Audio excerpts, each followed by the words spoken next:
চলতি বছরের প্রথম ৩ মাসে বিশ্বের শীর্ষ ধনকুবের ইলন মাস্কের অন্যতম ব্যবসা টেসলার মুনাফায় ব্যাপক ধস নেমেছে, আর এতেই টনক নড়েছে মাস্কের। মার্কিন প্রেসিডেন্ট ডোনাল্ড ট্রাম্পের প্রশাসনে নিজের ভূমিকা কমিয়ে ব্যবসায় আরও বেশি মনোযোগ দেওয়ার ঘোষণা দিয়েছেন তিনি। ব্রিটিশ সংবাদ মাধ্যম বিবিসির প্রতিবেদন থেকে এ তথ্য জানা গেছে। ২২ এপ্রিল টেসলা জানিয়েছে ২০২৫ সালের প্রথম প্রান্তিকে গাড়ি বিক্রি থেকে তাদের আয় গত বছরের একই সময়ের তুলনায় ২০% কমে গেছে এবং মুনাফা ৭০% বেশি কমেছে।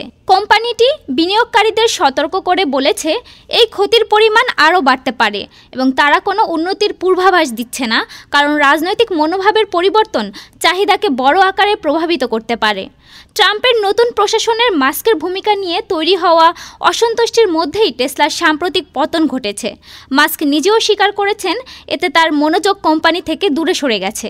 উল্লেখ্য, ট্রাম্পের পুনর্নির্বাচনের জন্য মাস্ক $২৫ কোটি বেশি অনুদান দেন। এছাড়া তিনি সরকারের ব্যয় কমাতে এবং কর্মী সংখ্যা কমানোর জন্য ট্রাম্পের department of government efficiency DOGE উদ্যোগে নেতৃত্ব দেন। মাস্ক বলেছেন আগামী মাস থেকে DOGEতে তার সময় বরাদ্দ উল্লেখযোগ্যভাবে কমে যাবে।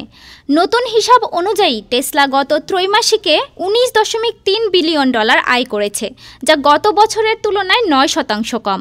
বর্তমানে টেসলা পণ্যের দাম কমিয়ে ক্রেতাদের আকৃষ্ট করার চেষ্টা করছে, কিন্তু তাতেও তেমন কোনো লাভ হচ্ছে না। প্রসঙ্গত, মাস্কের রাজনৈতিক সম্পৃক্ততা সারা বিশ্বে টেসলার বিরুদ্ধে বিক্ষোভ ও বয়কটে জন্ম দিয়েছে।